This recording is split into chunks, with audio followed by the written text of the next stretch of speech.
Bom, pessoal, na aula de hoje seguiremos estudando aplicações diretas à força resultante centrípeta. Em outras palavras, continuaremos a estudar a chamada dinâmica circular. Especialmente na aula de hoje, veremos aparelhos bastante famosos que são chamados de pêndulos. Sobretudo, veremos dois tipos de pêndulo, aquele que chamamos de simples e aquele que chamamos de cônico. E ao final da aula de hoje, teremos a bonita e empolgante missão de deduzirmos uma equação específica para calcularmos o período de oscilação de um pêndulo, seja ele simples, seja ele cônico.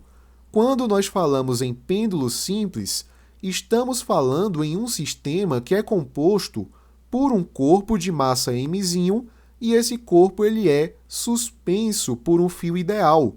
Lembre-se que esse fio ideal é um fio cuja massa é tão pequenininha que a gente pode desprezá-la.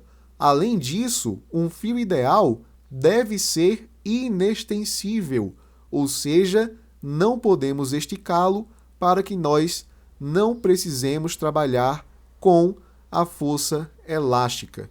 E a gente diz que esse fio ideal possui um comprimento Lzinho. E o que nós fazemos é gerar oscilações nesse sistema, como eu mostrarei para vocês a partir de agora.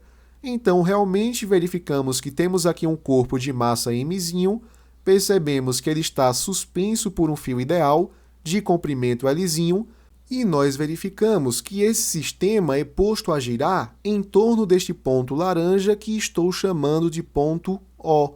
Algo que é necessário ressaltar aqui para vocês é que quase sempre nas situações que estudaremos, nós faremos um lançamento desse corpo a partir do repouso. Significa dizer que nesse momento em que o corpo ocupa o ponto mais alto da trajetória, nós temos uma velocidade igual a zero. Logicamente que quando a gente tem a oscilação, esse nosso colega ganhará uma certa velocidade, de tal forma que quando ele passa pelo ponto mais baixo da trajetória, nós temos o momento em que esse corpo de massa mzinho atingiu a sua velocidade máxima. Logo em seguida, ele vai gastar essa velocidade, vai perdê-la, a fim de chegar no ponto mais alto da trajetória mais uma vez. Só que dessa vez ele ocupará essa posição no lado direito do nosso esquema. Pessoal, uma coisa muito importante que você precisa ficar atento é que uma oscilação completa do pêndulo simples só é realizada quando ele retornar à sua posição original. Note que o corpo, no início do movimento, estava situado neste ponto. Logo depois, ele foi abandonado a partir do repouso, ganhou uma certa velocidade, passou pelo ponto mais baixo da trajetória e depois retornou ao ponto mais alto. Então, ele completou, nesse momento, a trajetória deste arco de circunferência e aqui a gente tem o sentido que seria anti-horário, né? Logo depois, ele vai voltar seguindo o sentido horário, o sentido do ponteiro do relógio. E aí ele vai retornar para a sua posição original. É nesse momento que nós temos completada uma oscilação só. Lembre-se também daquilo que a gente tinha visto lá na cinemática, tá? A gente pegava, por exemplo, uma circunferência, considerava um certo ponto da circunferência e colocávamos um corpo qualquer sobre esse ponto. E a gente dizia que uma oscilação era dada quando esse corpo completava uma volta, ou seja, quando ele retornava ao seu ponto de partida. Então, não se esquece disso. Uma oscilação para o pêndulo simples não é somente ir, é ir e voltar para a sua posição original. Galera, eu falei agora há pouquinho na palavra circunferência. Isso porque, se a gente tem um pouquinho de imaginação, a gente consegue ver que esse corpo está percorrendo uma parte da circunferência. Uma circunferência cujo raio seria o comprimento L do nosso fio ideal. Isso quer dizer que, como temos um movimento que se dá num setor circular, nós temos força resultante centrípeta. Isso porque, como nós vimos, para os movimentos circulares, nós temos a aceleração centrípeta também.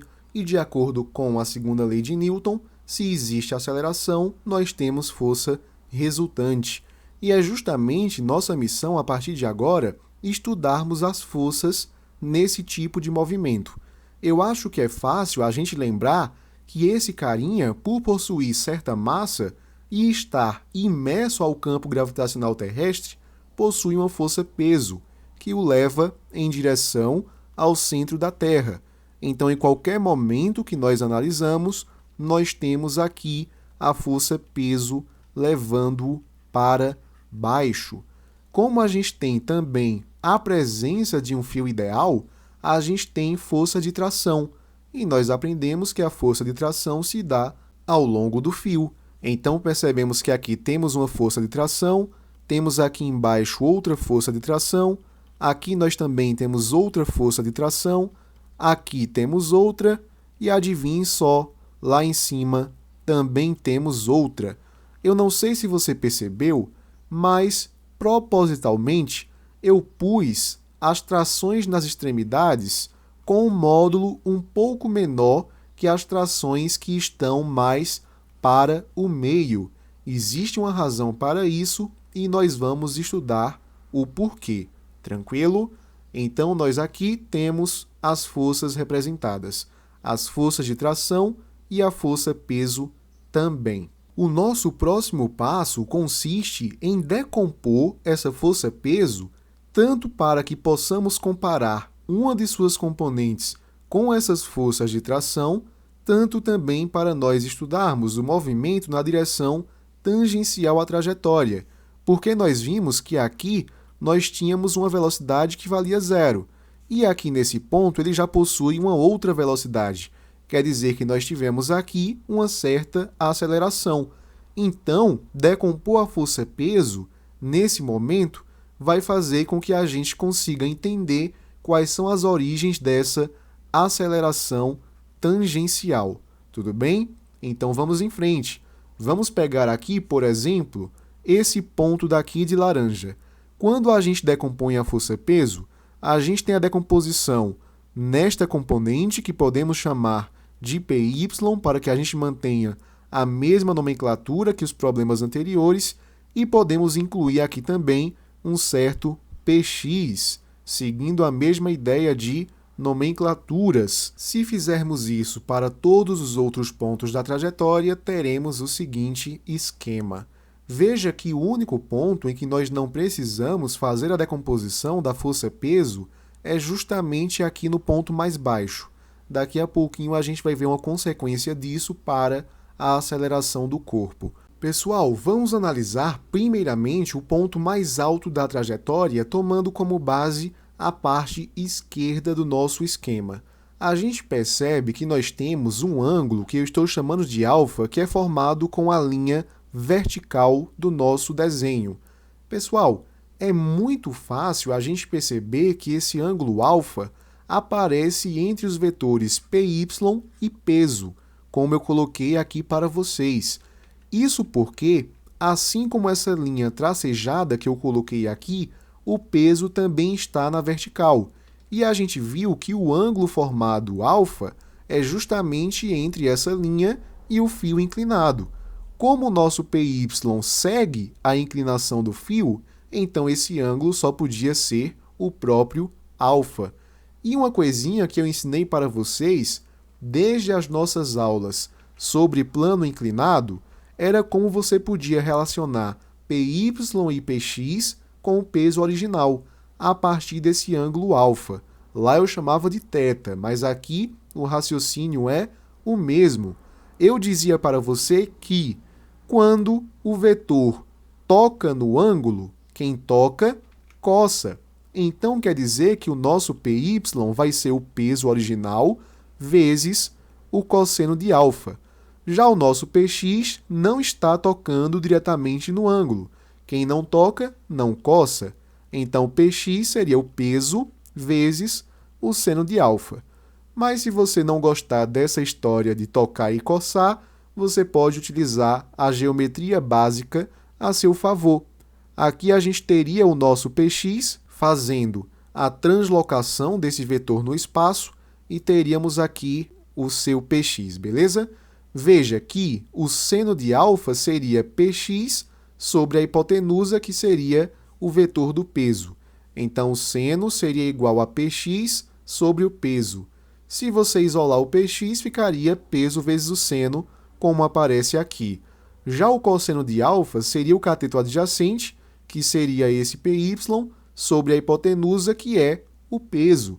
Portanto, se a gente isola o nosso py, ele ficaria o peso vezes o cosseno de alfa. Então, use o tocar coçar, use a geometria, use aquilo que você se sentir mais à vontade. Então, para que a gente não se esqueça, em todos os casos que nós analisaremos a partir de agora, o px sempre vai ser o peso vezes o seno de alguma coisa e o py sempre vai ser o peso vezes o cosseno de alguma coisa. A partir disso, a gente pode ter uma conclusão bem legal para a componente tangencial dessa trajetória, através do nosso px. Como eu falei para vocês, esse corpo vai desenvolver uma certa velocidade tangencial. Então, quer dizer que ali, tangencialmente, nós temos uma aceleração. Então, quer dizer que o nosso px vai ser igual à força resultante na tangencial. Então, teríamos que o px seria igual a massa vezes a aceleração. Mas o px, de acordo com as nossas previsões, era o peso vezes o seno de alfa. E peso é massa vezes gravidade. Então, massa vezes gravidade vezes o seno de alfa vai ser igual a massa vezes a aceleração. A gente pode cortar massa de um lado, massa do outro, e a gente chega nessa bonita expressão para a aceleração tangencial. A aceleração tangencial vai ser igual a gravidade vezes o seno de alfa.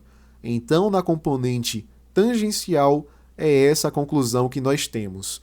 Na componente do fio, que seria a componente vertical do nosso sistema de coordenadas, a gente perceberia que esse T1 tem que ser igual a esse PY.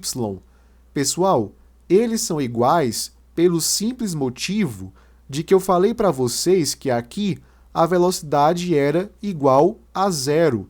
Se a velocidade é igual a zero, quer dizer que a aceleração centrípeta, que é a velocidade ao quadrado sobre o raio, também vai ser igual a zero, porque zero ao quadrado é zero e sobre o raio só pode dar zero.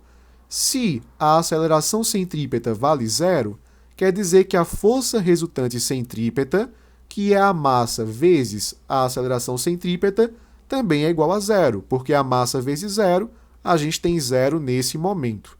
Tranquilo?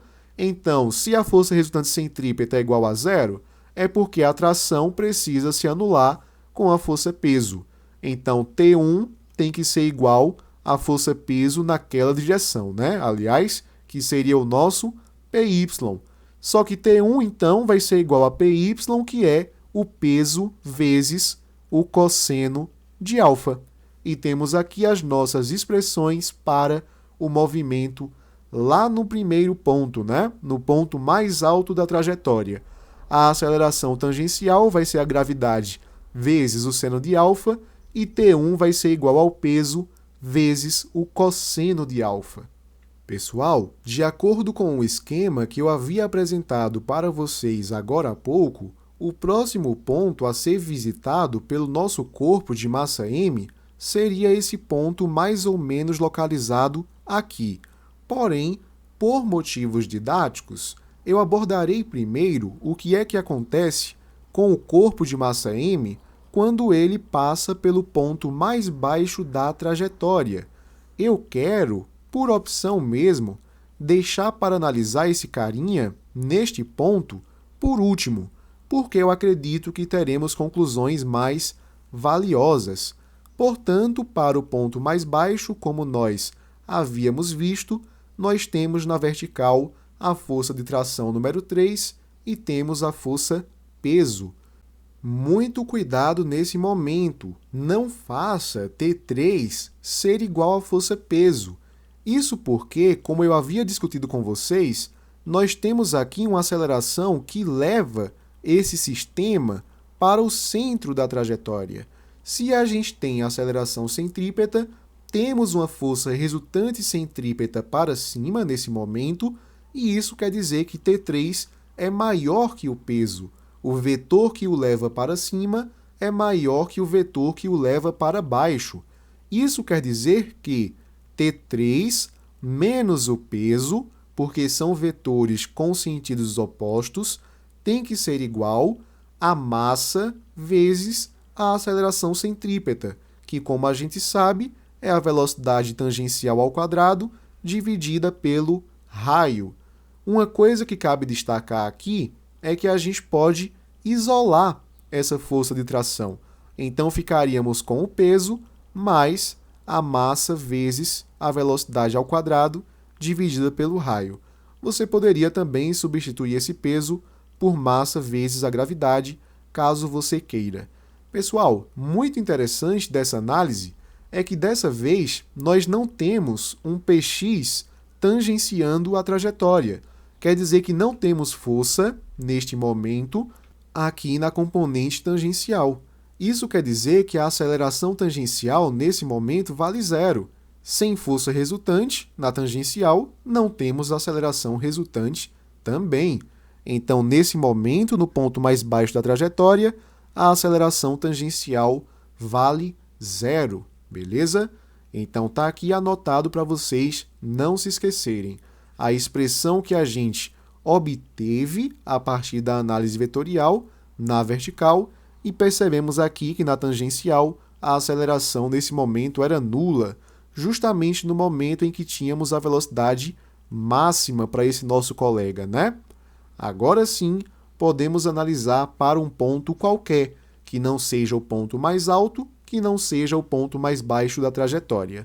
O que a gente percebe é que o px ele aparece mais uma vez.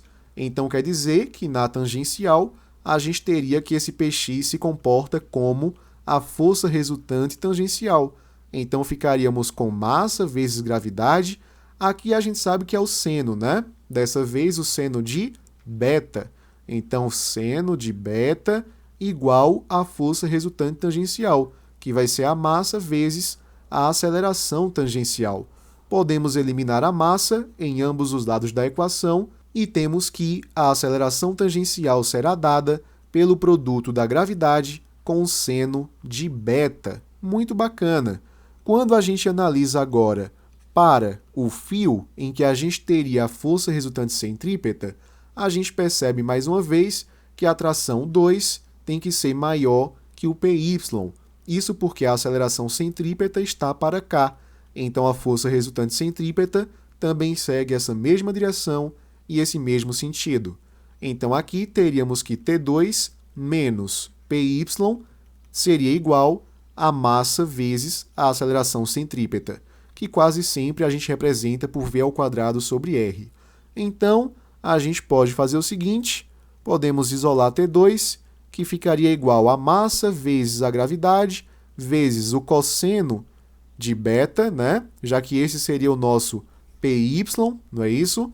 E a gente somaria isso com a massa vezes a velocidade ao quadrado, e isso dividido pelo raio. Então, essas seriam as expressões que nós temos para o movimento em qualquer ponto da trajetória, para um ponto genérico. Eu deixei para a gente chegar nessa equação aqui por último, pela seguinte discussão. Este termo daqui, que seria cosseno beta, é uma função trigonométrica decrescente. Basta você pensar que o cosseno de 30 graus é raiz de 3 sobre 2. O cosseno de 45 graus é raiz de 2 sobre 2. Já diminuímos. O cosseno de 60 graus, por fim, seria 1 sobre 2. Então, realmente estamos decrescendo à medida que nós aumentamos o ângulo. Então, quer dizer que quanto menor for esse ângulo com a vertical, quanto menor o ângulo, maior vai ser a força de tração, porque a gente aumentaria esse termo e, consequentemente, a gente aumentaria essa soma. Então, T2 vai ser maior nos locais em que o beta é menor. Tranquilo? A gente tem essa relação entre essas duas grandezas, que é uma coisa que você poderia ter observado quando a gente volta alguns slides e a gente tem o esqueminha inicial que foi mostrado aqui para vocês. Esse daqui, né? Por mais que ele esteja um pouquinho rabiscado. Aqui no nosso esquema, o nosso T3 era a maior tração de todas. Isso porque a gente tem aqui o menor ângulo possível com a vertical, que seria de 0 graus. Quando a gente vai para T2, a gente tem uma força intermediária, porque aqui o ângulo também é intermediário, que a gente chamava de beta. Quando a gente vai para T1, ele é pequenininho porque aqui a gente tem o maior ângulo formado com a vertical. E a gente viu que quanto maior foi esse ângulo, aí o cosseno dele vai ser menor e, consequentemente, aquela soma que nós achamos, ela vai diminuir. Portanto, T1 vai ser menor que T2, que vai ser menor que T3. Isso é importante para analisar algumas questões conceituais. Tranquilo? Galerinha, agora que vimos isso para o pêndulo simples, nós temos plenas condições de resolver algumas questões. Primeira delas, uma esfera metálica de massa 0,10 kg presa à extremidade de um fio leve, ou seja, de massa desprezível e inextensível, que não pode ser esticado, de 1 metro de comprimento, é abandonada de certa altura. Se foi abandonada, quer dizer que a velocidade inicial aqui era de 0, mais ou menos como a gente vinha trabalhando, e passa pelo ponto mais baixo da trajetória com velocidade de módulo 2 metros por segundo, como mostra a figura. A questão pede para adotarmos a gravidade como 10 metros por segundo ao quadrado e pede também que desprezemos o efeito do ar. Determine no ponto mais baixo da trajetória, letra A intensidade da força resultante na esfera. Pessoal, como a gente sabe, esse carinha no ponto mais baixo possui uma certa força-peso para baixo e temos aqui uma força de tração para cima. A gente percebe que não existe nenhuma força nesse momento na componente tangencial desse movimento. Portanto, quer dizer que não temos aceleração tangencial também. A única aceleração que teremos aqui, neste ponto, é a aceleração centrípeta, justamente apontando para o centro da trajetória, nesse caso, apontando para cima. Então, a força resultante, para a letra A, seria a força resultante centrípeta, que, como nós sabemos, é calculada como massa vezes a aceleração centrípeta, que colocaremos aqui como v² sobre r. Isso porque nós sabemos qual é a velocidade, sabemos qual é a massa e sabemos qual é o raio, que é justamente o próprio comprimento do fio. Então, ficaríamos que a força resultante centrípeta será igual à massa do objeto, que é de 0,10, a sua velocidade, que é igual a 2 metros por segundo. Então, aqui ficaríamos com 2², e a gente divide isso pelo raio, que é o comprimento do fio, que vale 1 metro. Então, agora ficaria bem facinho, né? 2² a gente sabe que é 4, e 4 por 1 é 4. 4 vezes 0,1, a gente teria que a força resultante centrípeta é a mesma coisa que 0,4 newtons. Muito bem, respondida a letra A. Vamos agora para a letra B. A letra B deseja saber qual é a intensidade da força que traciona o fio. Então, a gente quer saber qual é a força de tração. Só que aqui, na vertical, a gente sabe que T menos P, ou seja, a tração menos o peso, vai ser igual à força resultante centrípeta. Então, é isso que a gente coloca aqui. Até porque a gente já sabe qual é o valor dessa resultante, né? Então, a tração menos o peso, que é massa vezes gravidade, vai ser igual à força resultante centrípeta, que vale 0,4 newtons. Então, a tração menos a massa, que é 0,1, a gravidade é de 10 metros por segundo ao quadrado, e aqui a gente repete o 0,4, né? Então, a tração seria igual a 0,4 menos 0,1 vezes 10 é 1. e 1 do outro lado, a gente tem que lembrar de inverter esse sinal. Então ficaria positivo do outro lado. Então ficaria 0,4 mais 1. Isso aqui vai ser igual a 1,4 newtons. Respondida a nossa questão. Vamos agora para a próxima questão. Uma questão bem bacana, na minha opinião, inclusive. Num momento artístico, nosso Johnny, que é o nosso desbravador da física em nosso canal, que possui uma massa corporal de 50 kg, o Johnny está até bem, né?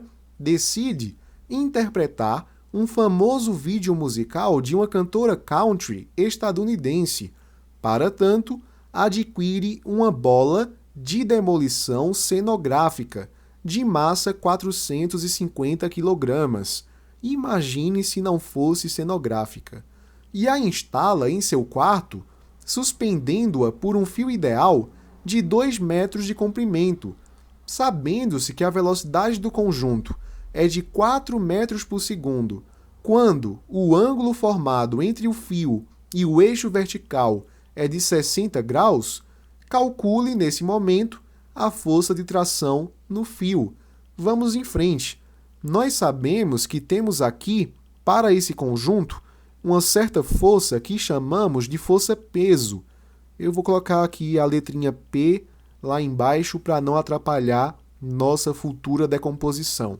Sabemos também que temos aqui uma força de tração ao longo do fio, que é justamente ela que precisamos descobrir qual é o módulo, né? A gente sabe que a gente pode decompor essa força-peso em uma componente ao longo do fio, que seria o PY, e a gente tem aqui, de forma tangencial à trajetória, o nosso PX. É fácil perceber que esse ângulo de 60 graus ele também está localizado aqui. Isso porque o nosso peso original ele também está na vertical, que nem essa linha imaginária. E o PY está inclinado junto com o fio. Então quer dizer que esse ângulo daqui é justamente o de 60 graus. Isso quer dizer para a gente que o nosso PY está tocando no ângulo. E quem toca, coça. Então quer dizer que o PY vai ser igual ao peso vezes o cosseno de 60 graus. A nossa preocupação em saber qual era o PY é porque ele está na mesma direção da força de tração. E é essa força de tração que a gente quer descobrir. Como a gente sabe, nesse momento, naquele ponto, nós temos uma aceleração centrípeta que está apontando aqui, logicamente, para o centro da trajetória. Então quer dizer que temos também uma força resultante centrípeta, de tal forma que a atração tem que ser maior que o peso para que essa força aponte na mesma direção e no mesmo sentido da aceleração centrípeta, ok? Então quer dizer que a atração menos PY vai ser igual à força resultante centrípeta, que é a mesma coisa que a massa vezes a velocidade ao quadrado, isso aqui dividido pelo raio. A atração é o que a gente quer saber, o PY a gente viu que era peso vezes cosseno de 60 graus, só que o peso é massa vezes gravidade, né? A massa vai ser de 50 mais 450 kg, então 500 vezes 10, porque é a gravidade, a gente tem 5.000. E a gente vai pegar aqui 5.000 vezes o cosseno de 60 graus, que é 1 sobre 2. Então aqui a gente tem que o PY vale 2.500 newtons. Muito bom. Então, menos 2.500 vai ser igual a massa, que a gente viu que era de 500 kg, né? Somando a massa da bola mais a massa do carinha, vezes a velocidade ao quadrado. A velocidade que ele possui naquele ponto é de 4 metros por segundo, né? Então, 4 ao quadrado, dividido pelo raio da trajetória, que é a mesma coisa que o comprimento do fio, que é de 2 metros. Então, quer dizer que a tração vai ser esse 2.500, a gente pode passar para o outro lado, né? Ele vai positivo, e ali é só resolver a continha. 4 ao quadrado a gente ficaria com 16, 16 por 2 seria 8, 8 vezes 500 a gente tem 4.000. Então quer dizer que isso aqui vai ser igual a 6.500 newtons. Está aqui a nossa resposta. Depois de trabalharmos tais propriedades para o pêndulo simples, temos plenas condições de partirmos para o pêndulo cônico, que nada mais é que um corpo também de massa mzinho, novamente suspenso por um fio ideal de comprimento Lzinho, mas a diferença que nós temos em relação ao pêndulo simples é na trajetória descrita, pois o pêndulo cônico ele descreve um cone durante a oscilação do sistema. É o que nós percebemos a partir do esquema que aparece aqui para vocês. Como nós falamos, temos aqui um corpo de massa mzinho, percebemos que ele está suspenso por um fio ideal de comprimento L, e a gente percebe que aqui embaixo ele gira de tal forma que ele consegue descrever essa circunferência que eu estou destacando aqui para vocês. No caso do nosso exemplo, temos aqui o sentido anti-horário de oscilação. É o que eu destaco aqui também através dessa grandeza ômega, que seria a velocidade angular que a gente trabalha desde as aulas de cinemática. Tranquilo? Algo que nós podemos perceber também é que esse fio forma um ângulo θ com aquela linha imaginária vertical. Isso é legal porque proporciona para a gente a possibilidade de relacionarmos o raio com o comprimento do fio. Basta você pensar que aqui nós temos um ângulo de 90 graus. Então, este triângulo que eu estou destacando seria um triângulo pitagórico. E aí nós podemos aplicar algumas propriedades trigonométricas. Nesse caso, eu estou interessado em descobrir qual é o seno de θ. Basta lembrar que o seno seria o cateto oposto, que nesse caso corresponde ao raio, e a gente divide pela hipotenusa. Lembrando que a hipotenusa é o lado que é oposto ao ângulo reto. Então, a hipotenusa, nesse caso, seria o comprimento Lzinho. Se a gente isola o raio, fazendo aqui meios pelos extremos, teríamos que esse raio seria L vezes o seno de θ. E essa seria a relação importante, não se esqueça dela, faremos uso dela daqui a pouquinho, entre o raio e o comprimento do fio. Em termos de dinâmica, a gente pode analisar quais são as forças que atuam nesse corpo de massa m. Não é nenhuma novidade que ele possui uma força-peso para baixo. Também não é muito difícil de enxergar que ali nós temos uma força de tração ao longo do fio. Então, as forças são bastante simples de serem representadas, não é mesmo? Algo que nós podemos pensar é em decompor essa força de tração, para que o nosso estudo fique um pouquinho mais facilitado. Então, nós podemos pegar uma componente aqui que chamaremos de Tx e podemos pegar aqui uma componente que chamaremos de Ty, tranquilo? É muito simples a gente enxergar que aquele ângulo θ encontra-se aqui, entre o Ty e o T original. Isso porque a gente pode pensar nessa retinha aqui de cima, que está paralela com a horizontal, e também nessa retinha imaginária daqui, também paralela com a direção horizontal. Então quer dizer que esse carinha e esse carinha são alternos internos e, portanto, são equivalentes. Portanto, representando essas componentes, teríamos esse esquema. É fácil a gente perceber, pessoal, que o Ty está tocando no ângulo. E eu falei para vocês que quem toca, coça. Então, quer dizer que o nosso Ty vai ser o T vezes o cosseno de θ. Já o nosso Tx, que não está tocando no ângulo, a gente colocaria aqui o seno de θ. E isso vai ser suficiente para que nós tenhamos algumas interpretações bem bacanas. Por exemplo, a única força que está apontando para o centro da trajetória é justamente o nosso Tx. Então, podemos dizer que o nosso Tx vai ser igual à força resultante centrípeta, que seria a massa vezes a velocidade ao quadrado, e a gente divide isso pelo raio. Outra coisa que percebemos é que na vertical nós temos equilíbrio. Ele não está se mexendo na vertical. Portanto, o Ty será igual à força peso. Então, ficaríamos que Ty será igual a força peso. Logicamente que a gente pode fazer algumas expansões, porque o TY seria T cosseno θ e o peso seria a massa vezes a gravidade, enquanto o nosso TX seria o T seno θ. Muito legal, temos essas duas equações aqui.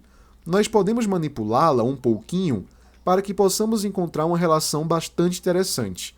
Então, eu vou chamar essa equação aqui de número 1, eu vou chamar essa equação aqui de número 2, e eu vou fazer uma divisão entre 1 e 2. Então, ficaríamos com T vezes o seno de θ dividido por T cosseno θ. Isso vai ser igual a massa vezes a velocidade ao quadrado dividida pelo raio, e tudo isso dividido aqui por m vezes g. Veja que a gente tem aqui no lado esquerdo tração sobre tração. A gente pode simplesmente eliminar. Veja que aqui temos seno de θ sobre cosseno de θ, que seria a mesma coisa que tangente de θ. E aqui, no lado direito, a gente pode eliminar essa massa com essa massa. Essa gravidade vai multiplicar aqui pelo raio da trajetória. Então, a tangente de θ seria a velocidade ao quadrado dividida por rg, que é justamente a relação que eu destaco aqui para vocês. Então, é assim que nós pensaríamos a priori para o pêndulo cônico. E agora estamos aptos a resolver algumas questões. O macaco barrigudo é um primata encontrado na floresta amazônica, principalmente na parte inundada da floresta, ao norte dos rios Negro e Solimões. A figura mostra um desses macacos com 10 quilogramas. Ele não é tão barrigudo assim não. Brincando pendurado em um cipó inextensível preso a um galho. Quer dizer que esse cipó se comporta como um fio ideal, descrevendo uma circunferência de centro C contida em um plano horizontal em movimento uniforme. Então quer dizer que quando a gente olha para essa ilustração, a gente tem que o macaco barrigudo desenvolve um movimento típico de pêndulo cônico. A gente vê que tem aqui uma circunferência no plano horizontal. A questão fala para a gente que a velocidade aqui é constante, né? E a gente percebe também que ele está pendurado por um fio que faz um ângulo aqui com a vertical, que é justamente isso que ele menciona na próxima frase. O cipó que o prende ao galho está inclinado de um ângulo θ em relação à vertical. Não é isso que a gente viu? Desprezando a resistência do ar e sabendo-se também que o seno de θ é 0,6 e o cosseno de θ é 0,8, e adotando a gravidade como 10 metros por segundo ao quadrado, a intensidade da força de tração no cipó, queremos saber qual é a tração, que prende o macaco ao galho, tem módulo em Newton igual a. Essa questão não oferece grande dificuldade não. A gente sabe que o macaco barrigudo possui uma certa força-peso que tende a levá-lo para o centro da Terra, e a gente sabe que ao longo do fio nós temos uma força de tração, e é de nosso interesse conhecer essa força de tração em módulo. Veja bem, a gente pode decompor essa força de tração em Tx e Ty, já que do jeito que está, a gente não tem muita alternativa. Então a gente pode colocar aqui um Tx direcionado ao centro da trajetória, né? E a gente pode colocar um Ty ali na vertical, alinhado com a força-peso. Então aqui está o Ty. Note também que este ângulo daqui e esse ângulo daqui são alternos internos e, portanto, são equivalentes. Tudo bem? E aí a gente precisa fazer uma escolha. Ou a gente trabalha com a horizontal, através do Tx, ou a gente trabalha na vertical, através do Ty. Porém, se escolhermos trabalhar com o Tx, precisamos ter em mente que ele é uma força que aponta para o centro da trajetória e, portanto, se comporta como uma força resultante centrípeta. E a força resultante centrípeta é massa, que nós temos, vezes a velocidade ao quadrado, que não temos, dividida pelo raio, que nós também não temos. Então, talvez uma alternativa bacana seja olhar primeiramente para a vertical. E na vertical nós temos o equilíbrio entre o TY e o peso, já que a gente não tem movimento nesta direção. Então, TY vai ser igual ao peso. Só que o vetor TY é um vetor que toca no ângulo θ. E a gente viu que quem toca, coça. Então, será o T vezes o cosseno de θ. E isso será igual à força-peso, que é massa vezes a gravidade. Veja que a atração é o que desejamos saber. O cosseno θ, de acordo com o enunciado, é de 0,8. A massa é de 10 kg e a gravidade é de 10 metros por segundo ao quadrado. Então, se a gente isola, 10 vezes 10 ficaria 100. 100 por 0,8. 100 por 0,8 é a mesma coisa que 100 dividido por 8 sobre 10. Então, seria 1.000 dividido por 8, que é a mesma coisa que 125 newtons, que é a resposta que consta na letra C de catapora. Muito bem. Vamos agora para o próximo exercício. O pêndulo cônico da figura abaixo é constituído por um fio ideal de comprimento Lzão e um corpo de massa 4 kg preso em uma de suas extremidades e a outra fixada no ponto P, descrevendo a trajetória circular de raio R no plano horizontal, como a gente verifica aqui na ilustração, né?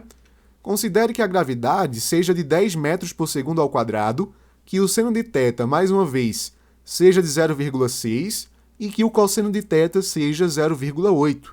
A questão deseja saber qual é a força centrípeta que atua sobre o corpo. Muito legal, vamos representar as forças mais uma vez. Sabemos que essa esfera possui uma força-peso para baixo e sabemos que ao longo do fio nós temos uma força de tração, que é essa que aparece aqui para a gente.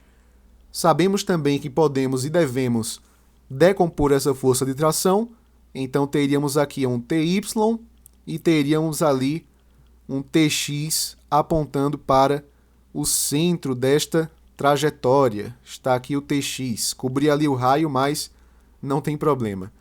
Então a gente sabe também que temos aqui ângulos que são alternos internos, então quer dizer que o θ aparece ali para a gente, né? Veja, desejamos saber qual é a força centrípeta. Então talvez você pense em olhar primeiro para o TX, já que o TX se comporta como essa força resultante centrípeta. Então teríamos que Tx é igual à força resultante centrípeta. Só que o Tx não está tocando no ângulo θ. Quem não toca não coça. Então ele seria o T vezes o seno de θ. O bom é que o seno de θ é uma coisa que a gente conhece. A questão falou para considerarmos o valor de 0,6. Porém, não sabemos qual é essa força de tração. Será que a gente tem condições de achar? Talvez. Vamos recorrer à vertical. Na vertical, a gente sabe que a gente tem o equilíbrio, né? O equilíbrio entre a força TY e a força peso. Então, quer dizer que TY seria igual ao peso. Como o TY é um vetor que toca no ângulo, como a gente pode perceber pelo esquema, quem toca, coça. Então, seria T cosseno θ. E a gente sabe que o peso é massa vezes a gravidade. A tração é bom que a gente saiba para substituirmos aqui. O cosseno de θ a gente viu no enunciado que era 0,8. A massa desse troço era de 4 kg e a gravidade tem um valor de 10 metros por segundo ao quadrado. Então basta que a gente isole essa tração. 4 vezes 10 é 40, ficaria 40 por 0,8, que é a mesma coisa que 40 sobre 8 sobre 10. Seria 400 por 8, isso é a mesma coisa que 50 newtons. Então vamos pegar esse valor e substituir na outra equação que nós achamos aqui na esquerda. Então teríamos que 50 vezes 0,6 seria igual à força resultante centrípeta. 50 vezes 0,6, a gente tem aqui o bonito resultado de 30 newtons. Esse seria o valor da nossa tão querida força resultante centrípeta, que é o que consta aqui na letra C de cirrose. Muito legal. Galerinha, de acordo com o que eu tinha dito para vocês no início da aula de hoje, a nossa última missão será deduzir uma equação para o período de oscilação de um pêndulo, seja ele cônico, seja ele simples. No caso de um pêndulo simples, seria o tempo necessário para ele fazer uma oscilação completa, ou seja, para ele oscilar e retornar à sua posição original. A mesma coisa seria para o pêndulo cônico, com a diferença é que para ele, basta que ele faça uma volta completa aqui no plano horizontal. E para isso, pessoas, eu vou partir de uma expressão que a gente já conhecia, que é essa daqui. A tangente de θ será igual à velocidade ao quadrado dividida pelo raio vezes a gravidade. Então eu vou colocar aqui essa expressão para que a gente não se esqueça. Velocidade ao quadrado sobre o raio vezes a gravidade. Porém, uma relação importante que a gente precisa ter em mente é que lá atrás a gente viu também como é que esse raio se relaciona ao comprimento do fio, que era justamente essa expressão. O raio será L vezes o seno de θ. Colocar aqui em cima, porque nós vamos colocar esse valorzinho daqui a pouco, tá? Com certeza. Então, R será igual a L vezes o seno de θ. Outra coisa que a gente pode lembrar também, só que agora lá da cinemática angular, é que a velocidade linear de um corpo seria calculada como 2πr, que seria uma volta completa, né? Ou seja, isso aqui é como se fosse um ΔS, né? Só que é a circunferência, por isso que é 2πr. E o ΔT, que apareceria aqui embaixo, a gente coloca como t grande, já que uma volta completa equivale a um período, que é justamente a simbologia que nós utilizamos aqui com a letra t grande, beleza? Lembre-se também, lá da geometria, que tangente de θ é a mesma coisa que seno de θ sobre o cosseno de θ, beleza? Essa velocidade aqui é 2πr sobre t, mas está ao quadrado. Então, ficaria 2πr sobre t, isso ao quadrado, vezes. O que é que sobrou aqui? Sobrou o r, né? E sobrou o g. Só que o r é L seno θ. Então, L seno θ vezes a gravidade. Muito bem. Agora, o que a gente vai fazer é tentar fazer algumas adaptações para isso. Tranquilo? Por exemplo, a gente pode pegar esse L seno θ vezes g e jogar para o outro lado, fazendo meios pelos extremos. Então, a gente ficaria com seno θ sobre cosseno θ vezes esse termozinho aqui de baixo, né? Então, vezes L seno θ vezes a gravidade. Isso vai ser igual a... Lembre-se mais uma vez que esse raio é L seno θ. Então, a gente ficaria com 2 ao quadrado, que seria 4, π ao quadrado, que é π ao quadrado, vezes o raio ao quadrado, que seria L ao quadrado seno ao quadrado de θ, né? Então, aqui, L ao quadrado vezes seno ao quadrado de θ. E aqui a gente divide pelo período, né? Que é justamente a variável que a gente deseja conhecer. Veja que aqui nós podemos cortar um bocado de variáveis. Por exemplo, seno ao quadrado de θ é seno θ vezes seno θ. Então, a gente pode eliminar esse carinha com esse e com esse. Outra coisa que a gente pode fazer é eliminar um desses L's com esse L aqui da esquerda. E aí a nossa expressão vai ficar um tanto mais simples. Como é que a gente faria agora? O que é que a gente tem, na verdade? A gente tem que a gravidade sobre o cosseno de θ será igual a 4π ao quadrado vezes L dividido pelo período ao quadrado. O que eu vou fazer é isolar esse período. Então, ficaria o período ao quadrado igual cosseno θ vem para cá e a gravidade vem aqui para baixo. Então, ficaria 4π ao quadrado vezes L vezes cosseno θ, que não vai caber, então vou colocar assim, ó, Cθ, tranquilo? E a gente divide tudo isso aqui pela gravidade. Eu vou tirar a raiz dos dois lados, então raiz do período ao quadrado seria o próprio período. Aqui ficaria a raiz de tudo isso, tranquilo? Então, raiz de 4 é 2, raiz de π ao quadrado é π, só que lá dentro fica o L, fica o cosseno de θ e fica o G. Então, L, cosseno θ e divide isso por G. Essa seria a expressão que a gente tem para o período do pêndulo simples e para o período do pêndulo cônico também. Agora, preste atenção numa coisa. Quando a gente trabalha com pêndulos, no geral, a gente pega pequenas oscilações, ou seja, oscilações que acontecem com ângulos bem pequenininhos, para que a gente não tenha o envolvimento de outras grandezas que precisamos desprezar. Então, esse cosseno de θ, a gente tem que lembrar que o θ tem um valor bem pequenininho, na maioria das vezes. Mas, quando esse θ assume valores bem pequenininhos, ou seja, quando θ tende a zero, o cosseno de θ tende a quanto? Ora, quando a gente faz cosseno de θ, no caso θ sendo 0 graus, a gente sabe que cosseno de θ tende a 1. Então, esse carinha aqui, ó, ele tende a 1, beleza? Então, o nosso período ficaria 2π raiz de L sobre G, que é a bonita expressão que aparece aqui pra gente. Sabe por que ela é bonita? Porque ela não envolve a massa do corpo. A gente vê que o período depende de quê? De 2π, que é uma constante, depende do comprimento do fio, que é uma variável, e a gravidade é uma constante também. Então, quando a gente aumenta o comprimento do fio, a gente aumenta o período. Imagine, por exemplo, aqueles relógios pendulares, né? Bem antigos. Aqueles relógios que eles ficam fazendo assim, né? Ficam oscilando daqui para cá.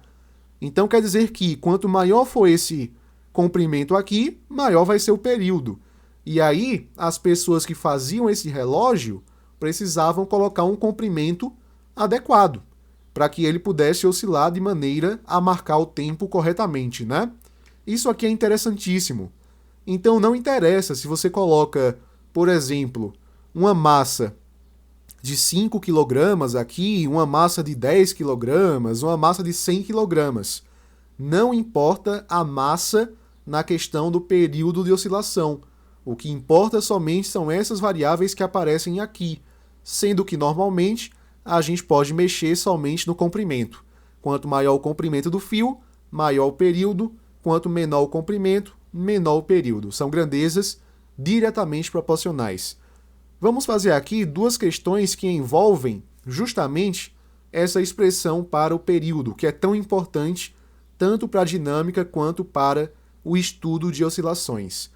O pêndulo a seguir é constituído de um fio ideal e a massa suspensa mzinho oscila periodicamente, gastando um tempo mínimo de 2 segundos para ir da extremidade C até a extremidade D. Então quer dizer que ele gasta 2 segundos para vir daqui até aqui. Supondo a gravidade como 10 metros por segundo ao quadrado, então o comprimento do fio em metros é aproximadamente. Primeiro, muito cuidado para não achar que esses 2 segundos equivalem ao período, porque a gente tinha visto no início da aula que uma oscilação completa para o pêndulo simples consiste em esse corpo ir para cá e depois retornar à sua posição original. Então, se ele leva 2 segundos para ir de C até D, ele vai gastar 2 segundos para voltar de D até C. Então, quer dizer que o período vai ser 2 mais 2. A gente tem aqui 4 segundos no total. Agora que a gente conhece o período, a gente pode aplicar a fórmula que nós aprendemos. O período de oscilação será 2π raiz de L sobre G. A gente conhece o período, que é 4. A gente conhece aqui 2π, que é 2π, beleza? E a gente conhece também aqui a gravidade, que é 10. E agora a gente precisa brincar com essa equação de alguma maneira para acharmos o valor de L. A melhor coisa que a gente pode fazer para começar é levar os dois lados ao quadrado para que a gente possa se livrar dessa raiz. Então, 4 ao quadrado a gente teria 16, 2 ao quadrado seria 4, π ao quadrado seria π ao quadrado, vezes a raiz disso aqui, Então essa raiz com esse expoente vai-se embora, ficaria L sobre 10. Agora basta que a gente isole esse L. Então a gente pegaria esse 4π ao quadrado e jogaria aqui para baixo, e esse 10 a gente jogaria lá para cima, né? 16 vezes 10 é 160, e a gente dividiria isso por 4π ao quadrado. Π é um valor muito próximo de 3,14, né? Então ficaria 3,14 ao quadrado. Então o nosso L seria 160 por 4 vezes 3,14 ao quadrado, é a mesma coisa que aproximadamente 9,86. Não é que eu sei isso de cabeça, não. Não é que eu fiz a conta de cabeça. Na verdade, é que essas continhas se repetem tanto na física que a gente acaba memorizando, né? Acaba ficando guardado aqui na nossa memória. Não é nem que a gente queira saber, tá? É só que a gente tá ali de boa e aí de repente a gente sabe qual é o valor de π ao quadrado, 2 vezes π, 4 vezes π. É uma coisa que acaba saindo de forma natural pra gente. Eu vou fazer uma aproximação. Eu vou dizer que isso aqui é aproximadamente 10. Porque se eu olho nas alternativas, está tudo bem distanciado, né? Então eu posso fazer essa aproximação sem nenhum medo. Então esse L seria 160 dividido por 4 vezes 10, que é 40. Corta aqui. Então 16 por 4 a gente tem 4. Então quer dizer que aqui nós temos 4 metros, não é isso? Que é justamente o que consta na letra B de barriga d'água. Muito bem, vamos para a próxima e última questão. Um pêndulo cônico é formado por um fio de massa desprezível e comprimento 1,25 metros, que suporta uma massa de 0,5 kg na sua extremidade inferior. A extremidade superior do fio é presa ao teto, conforme ilustra a figura a seguir. Então temos aqui um caso de pêndulo cônico, né? Trabalhamos com o período para o pêndulo simples na questão anterior, e vamos trabalhar com o pêndulo cônico nesta questão.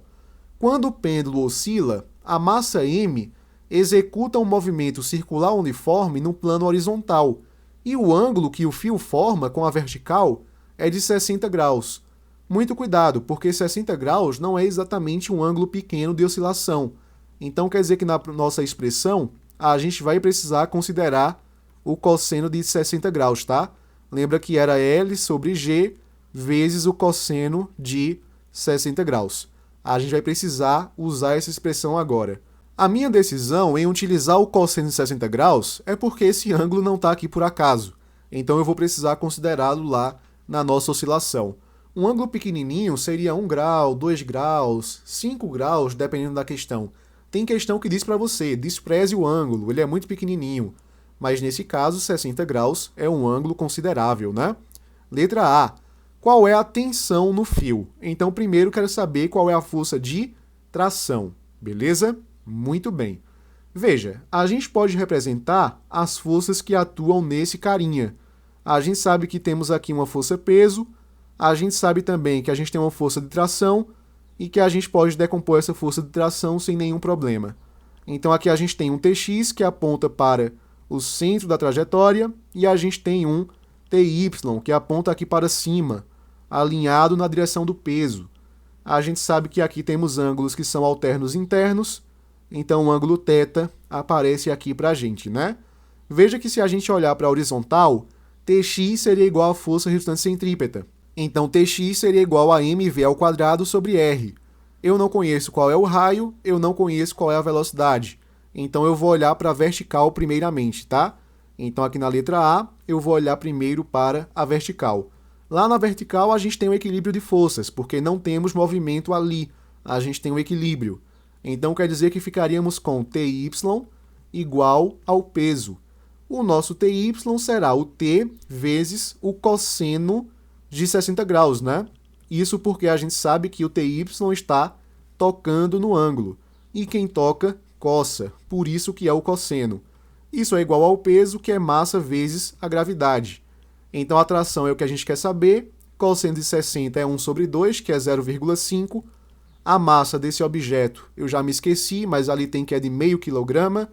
Então 0,5 vezes a gravidade, que é 10. A gente pode cortar 0,5 de um lado com 0,5 do outro. Então quer dizer que a tração será igual a 10 newtons. Muito bem. Agora podemos olhar para a letra B.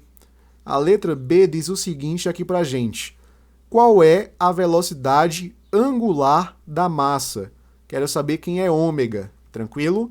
Só que ômega, pessoal, lá da cinemática angular, é a mesma coisa que 2π sobre o período. Então eu vou querer saber quem é esse período, porque 2π é uma constante, né? E eu sei que o período possui essa expressão para o seu cálculo. Portanto, ficaríamos com período tem que ser igual a 2π raiz de L sobre G vezes o cosseno de θ. 2π a gente repete sem nenhum problema. Aqui ficaria raiz de... O comprimento do fio é de 1,25.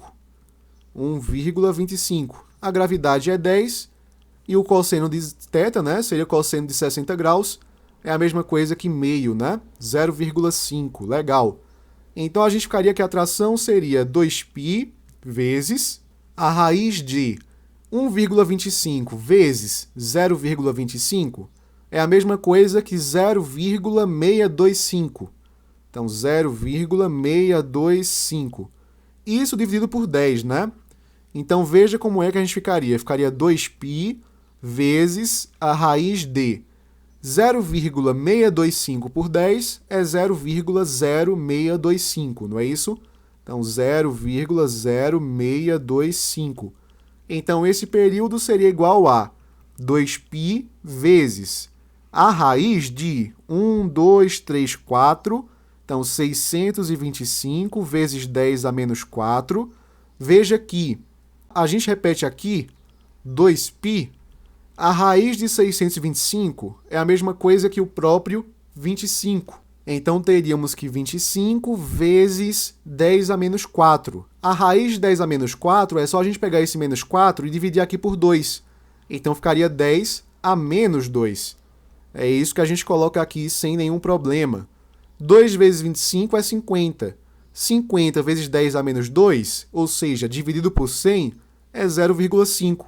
Então, aqui ficaria 0,5 π segundos, né? No Sistema Internacional de Unidades. Unidade de tempo é segundo, beleza?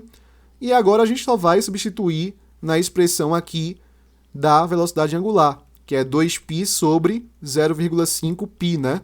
Porque é 2π sobre o período. Então, a gente corta π com π, 2 por meio é 4. 4 radianos por segundo. Está respondida aqui a letra B. Pessoal, muito obrigado por acompanhar até aqui. Qualquer dúvida, deixa nos comentários. Deixa também um gostei, se inscreve no canal, compartilha esse vídeo e até a próxima.